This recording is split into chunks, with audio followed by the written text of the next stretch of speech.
Buenos días, muchas gracias al doctor David López por toda la asesoría durante esta charla. Entonces, quiero empezar la charla con esta frase.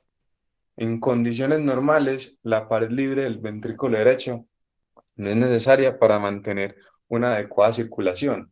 Esto se dijo en 1943 por unos experimentos en perros e hizo que se olvidara el ventrículo derecho por décadas.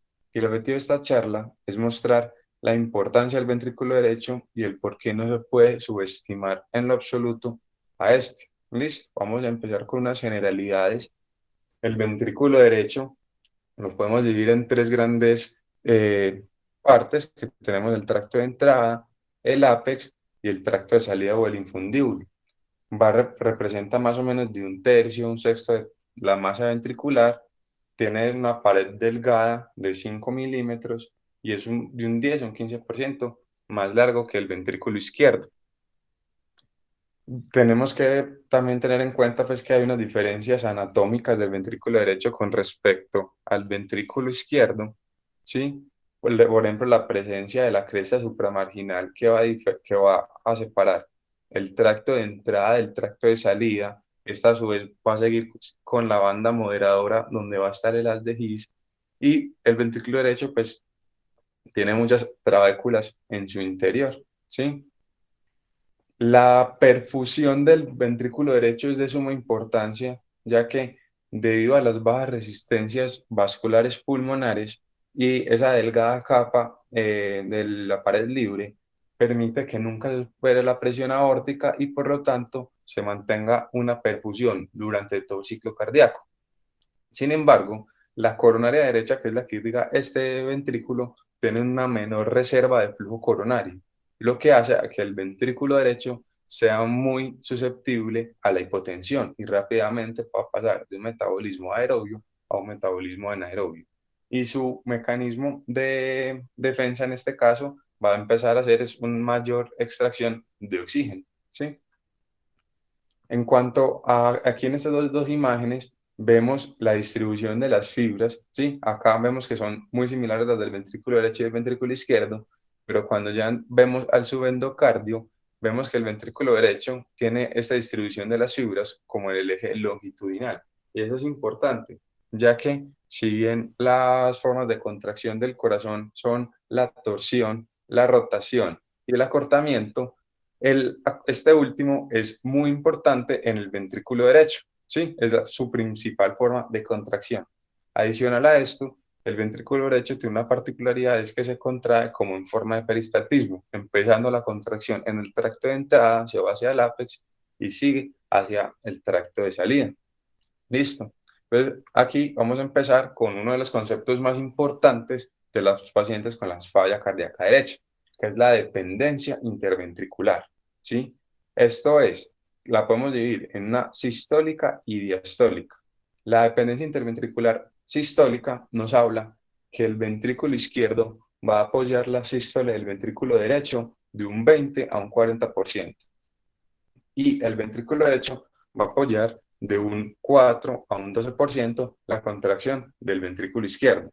Sin embargo, y no es dependiente de pericardio, a diferencia de la dependencia interventricular diastólica, que sí es dependiente de pericardio, y acá, en esta imagen, en la mitad, vemos una, un corazón normal en forma de el ventrículo izquierdo circular y el ventrículo derecho pues como en semiluna, y vemos como una disfunción diastólica del ventrículo derecho, ¿sí? Va a desplazar el septum interventricular, que vamos a hablar de esto, y vemos que la curva presión, la relación presión-volumen del ventrículo izquierdo se va a desplazar hacia arriba y hacia la izquierda, es decir, va a empezar a un aumento de esas presiones de llenado del ventrículo izquierdo.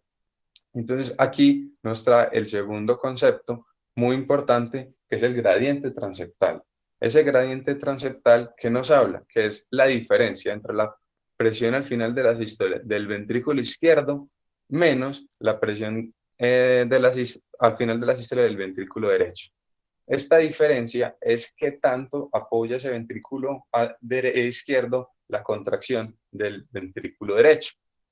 ¿sí? Y esto se da por una transmisión de energía a través del septum interventricular y del pericardio. Acá tenemos un corazón normal, pero cuando tenemos una sobrecarga de presión por dentro del ventrículo derecho, esto va a hacer que se desplace el septum hacia el ventrículo izquierdo, ¿sí?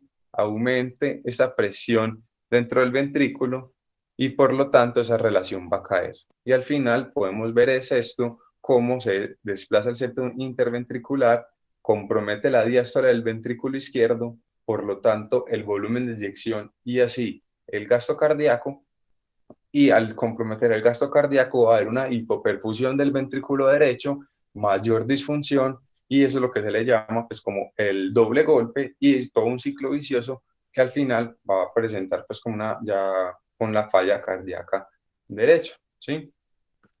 Pero entonces, ¿cómo ese ventrículo derecho inicialmente se defiende? Entonces, este es otro de los conceptos muy importantes que es el acoplamiento ventrículo arterial. Listo. ¿Qué es lo que quiere decir básicamente esto? Que si se aumenta la poscarga del ventrículo derecho, ¿sí? Se debe aumentar también el inotropismo de este ventrículo.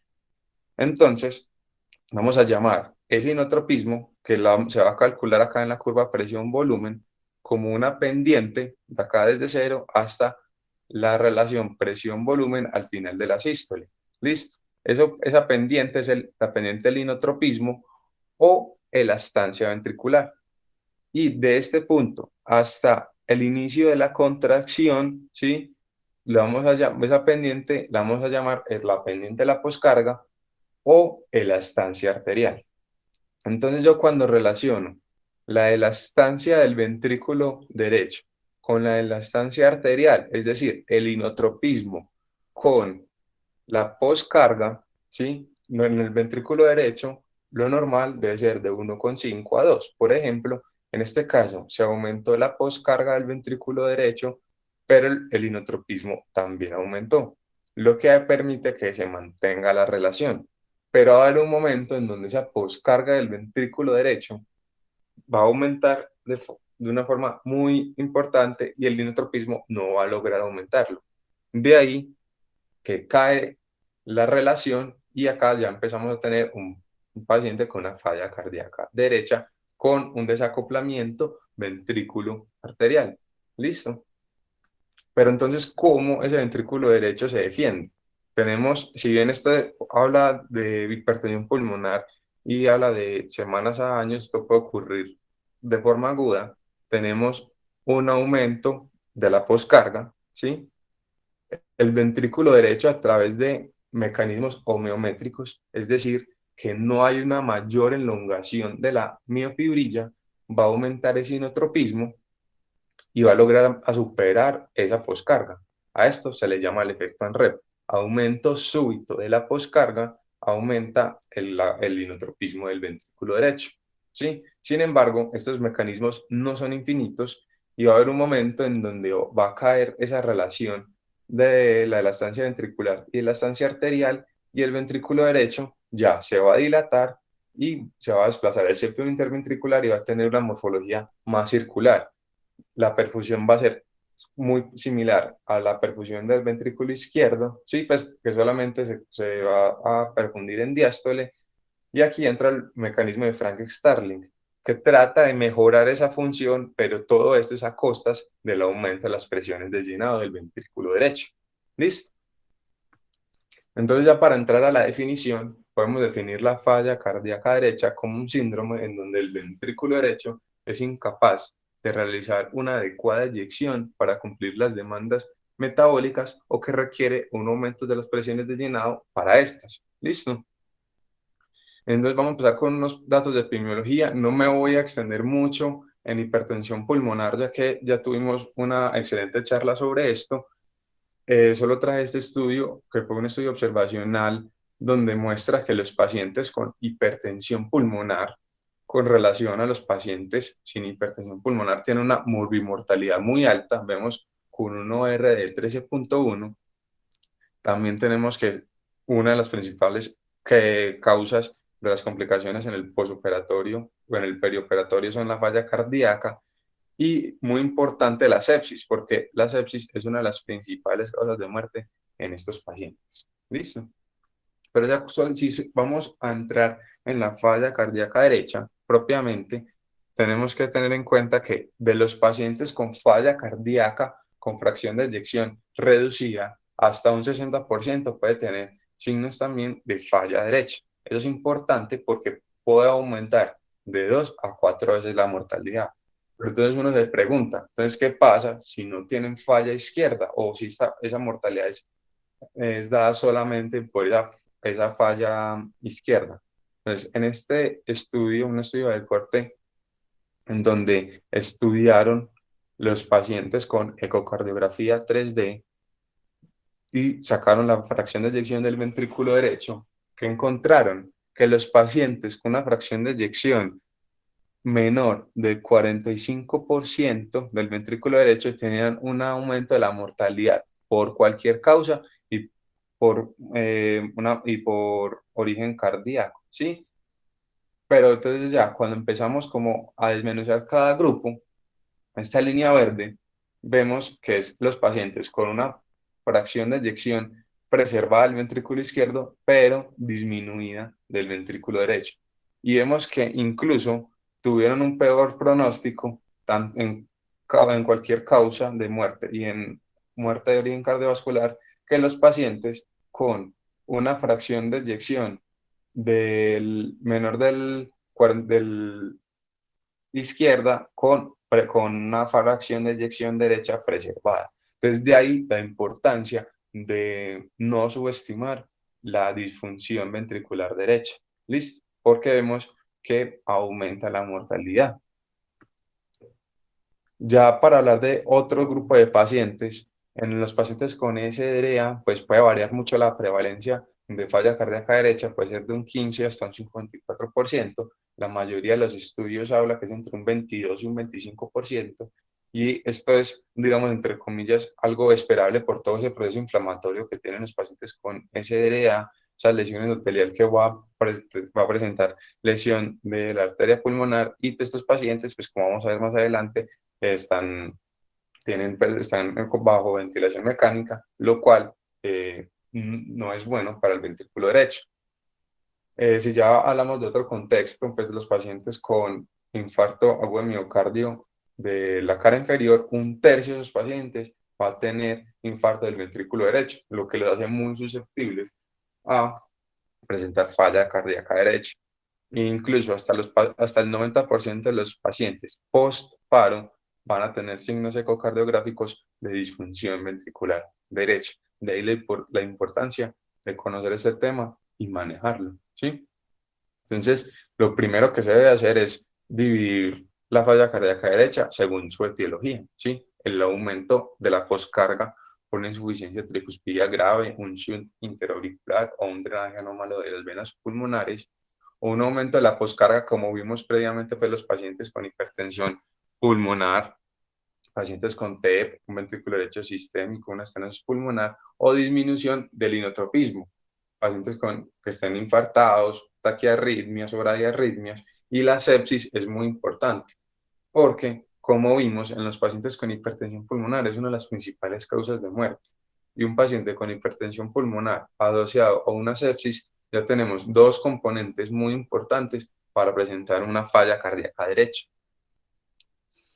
Lo primero, pues, para evaluar es la clínica, ¿cierto? Evaluar los signos de congestión. Algunos pacientes pueden tener el signo de Kussmaul, eh, pueden estar hipoxémicos, pueden presentar disnea, si bien los pacientes con falla cardíaca derecha pura no van a tener sobrecarga pulmonar, pero debido a la disminución del contenido arterial de oxígeno van a tener disnea. Estos pacientes deben tener un ionograma, el lactato para medir el grado de hipoperfusión, y es muy importante la función renal y la función hepática, ¿sí? Ya que estos pacientes pueden presentar síndrome cardiorrenal y cardiohepático. Vemos que los pacientes con aumento de los asobados y aumento y deterioro de la función renal van a tener una morbilidad más alta, y la función hepática también es muy importante, más que las transaminasas, evaluar los signos de colestasis, porque, por ejemplo, las bilirrubinas se ven asociadas a un aumento de la mortalidad de los pacientes cuando estos están elevados. Debemos tener unos rayos X de tórax que pueden ayudar a evaluar signos de aumento de las cavidades derechas, ¿sí? El electrocardiograma también se debería pues estudiar, si bien la sensibilidad no es muy buena para ver ese aumento de las cavidades derechas, pero tiene una buena especificidad. Si vemos que tienen un patrón de un RS mayor de 1 en B1, QR en B1, P pulmonar es más de 2.5 milivoltios en D2, el eje hacia la derecha, entonces es una herramienta que es de fácil acceso, entonces debemos de estudiar siempre pues, en todos los pacientes que sospechamos que tienen algún grado de disfunción ventricular derecha. El ecocardiograma es una herramienta fundamental, ¿sí? Tanto el reporte que haga el ecocardiografista, como que uno lo pueda evaluar de pronto de forma subjetiva si tiene el entrenamiento, ¿sí? Aquí hay muchos signos, no voy a explicar todos. Por ejemplo, tenemos el TAPSE, que es el más clásico de todos, en donde evalúa pues precisamente esa contracción del eje longitudinal. Si está por debajo de 17, pues podemos considerar que ese paciente puede tener algún grado de disfunción sistólica del ventrículo derecho. El colapso de la vena cava, ¿sí? Para ver los signos de congestión, el cambio de área fraccional menor al 35%. Acá ya es algo que es ver el movimiento paradójico del septum, y son muchos signos, ¿sí? ¿Y por qué es importante no solamente, digamos, casarse con uno? Porque, por ejemplo, el TAPS y la S' van a tener un mal rendimiento con los pacientes que son llevados a cirugía cardíaca, que tienen tetralogía de Fallot o que tienen insuficiencia tricuspidea grave. Posiblemente los más comunes que se vayan a encontrar es en el posoperatorio de cirugía cardio, y esto es porque sencillamente abrir el pericardio, ya con eso vamos a encontrar disminución del TAPSE. Entonces deberíamos de tener de pronto otras herramientas o tener en mente otras posibilidades para evaluar esa función ventricular derecha, ¿sí? Acá, pues, esto es un estudio que compararon el strain de la pared libre y el estudio mostró que en comparación al TAPSE, ese strain tenía una mejor correlación con la función del ventrículo derecho, ¿sí? Entonces, cuando tengamos a un paciente el reporte de ecocardiografía, debemos de buscar, si bien no siempre está presente, pero buscar el strain del ventrículo derecho, que nos da mucha información sobre la función del ventrículo derecho. Ya para empezar a hablar del monitoreo, entonces el catéter de arteria pulmonar, si bien a medida de los años ha tenido pues una disminución pues del uso en los pacientes con falla cardíaca derecha, es pues es muy importante, ¿sí? Ya que nos va a hablar de muchos valores que son de suma importancia para esto. Por ejemplo, la presión de la arteria pulmonar, pero muy importante, no basarse en un solo valor. Porque, por ejemplo, si yo solamente estoy viendo la presión de la arteria pulmonar y por decir algo, tenemos un valor de 45 milímetros de mercurio y yo veo que esa presión baja a 30, yo no puedo estar tranquilo solo por ver eso, porque una cosa es que las resistencias vasculares pulmonares disminuyan y mejoró la función de ese ventrículo derecho, o lo que pasa es que asociado a esto, el paciente también tiene una disminución de la presión aórtica, y lo que pasa es que ese ventrículo ya no es capaz de hacer 45, sino que es solo capaz de hacer 30, y ya tenemos una disfunción ventricular grave. Entonces, usted siempre tiene que correlacionar los valores con la presión aórtica y no basarse en un solo valor. Acá, esto es, también pues, habló el doctor David Martínez, lo voy a recordar, y es que acá en esto rojito vemos que es la curva de la presión del ventrículo derecho, y lo azul, la curva de la arteria pulmonar. Vemos que en la diástole es completamente horizontal en un ventrículo derecho sano, pero cuando nos encontramos esta morfología como de raíz cuadrada, en donde sube rápidamente la presión, ¿qué nos está hablando? Que ese ventrículo derecho ya no tiene compliance, se distiende de una forma muy rápida, ¿sí? Y entonces acá ya tenemos una disfunción ventricular derecha. ¿Listo? Entonces, Recordar siempre correlacionar la presión aórtica con la presión de la arteria pulmonar, correlacionar las resistencias vasculares pulmonares y las resistencias vasculares sistémicas y no guiarse de una sola variable. Si bien pues una presión de la aurícula derecha por encima de 15 nos está hablando de límites de congestión, uno no solo se debe basar en un valor. Otra asociación que es importante es la discordancia de las presiones de llenado, en donde relacionamos la presión de la aurícula derecha sobre la presión de oclusión pulmonar. Y si tenemos un valor superior a 0.86, también nos está hablando de disfunción ventricular derecha. Este valor de 0.86 fue validado en pacientes que presentaron infarto del ventrículo derecho. Se pueden encontrar otros valores como de 0.65, pero esos valores fueron validados en pacientes que tenían dispositivos de asistencia ventricular. En cuanto al volumen, el concepto de que la falla derecha es igual a altos volúmenes es algo que está claramente erróneo, ya que no es lo mismo una materna en un posoperato, en un posparto inmediato, en donde el retorno venoso es muy importante, ¿sí? Un paciente con un infarto, y es también muy diferente los pacientes que tengan un TEP grave. Entonces, incluso en los altos volúmenes en estos pacientes puede empeorar la falla cardíaca derecha al presentar una mayor distensión, una mayor sobrecarga de volumen y de presión del ventrículo derecho. Entonces, usted siempre tiene que evaluar la volemia y usar pequeños bolos de 250 a 500 de una forma muy prudente.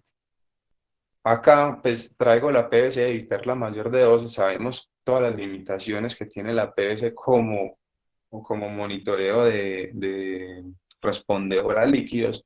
Sin embargo, también hay que tener en cuenta que la variabilidad de presión de pulso, la variabilidad de volumen sistólico, todo eso se basa en la interacción corazón-pulmón, ¿sí? En la ventilación mecánica y con el ventrículo derecho y con la interdependencia ventricular. Entonces, un paciente con falla cardíaca derecha tiene florida esa dependencia interventricular y por lo tanto esa variación del volumen sistólico, la variabilidad de presión de pulso, usted la puede encontrar aumentada solamente por el hecho de que el paciente tenga una falla cardíaca derecha. Adicional, usted siempre debe evaluar los signos de congestión y el tratamiento con la primera opción, los diuréticos de ASA, después seguirían las tiazidas y en alguna bibliografía hablan incluso pues, de los ahorradores de potasio.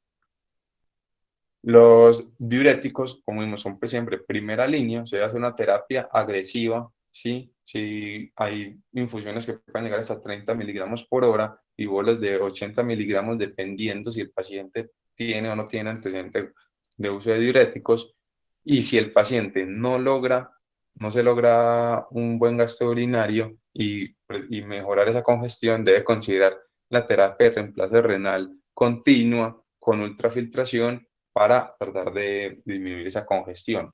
Pero siempre es muy importante no comprometer la estabilidad hemodinámica, ya que la presión aórtica es un objetivo fundamental, ya que si yo tengo una presión aórtica, voy a mantener una perfusión coronaria, ¿sí? Voy a, voy a evitar esa hipotensión al ventrículo derecho, ¿sí? Y adicional a esto, una presión aórtica en metas también va a favorecer el gradiente transeptal como vimos previamente y va a mejorar, pues, como decir, esa asistencia del ventrículo izquierdo al ventrículo derecho. Entonces, estos son objetivos que son importantes y por eso todos los pacientes pues, deberían de tener una línea arterial, ¿sí?